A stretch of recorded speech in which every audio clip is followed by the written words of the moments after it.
আজকে কেন্দ্রীয় শহীদ মিনারে জাতীয় বিপ্লবী পরিষদের নাগরিক সমাবেশে আমি অতিথি হিসাবে ছিলাম।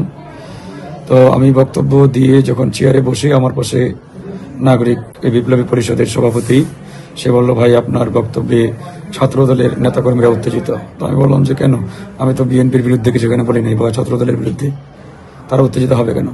আমি বক্তব্য দিয়ে নিচে নামছি যাওয়ার জন্য, সাথে সাথে পিছন থেকে অতর্কিতভাবে আমার উপরে তারা আক্রমণ করে।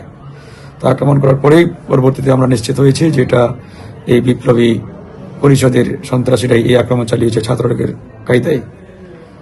কেন আমরা এই যে আহত সহযোদ্ধাদের তারা ট্রিটমেন্ট দিতে পারে নাই, নানান সংকট ঝুঁকি, সরকারের বেশ কিছু উপদেষ্টা আওয়ামী এজেন্ডা বাস্তবায়নের কাজ করছে, এরকম নানাবিধ বিষয়ে সমালোচনার কারণেই মূলত এই আক্রমণটি হয়েছে আমাদের উপর।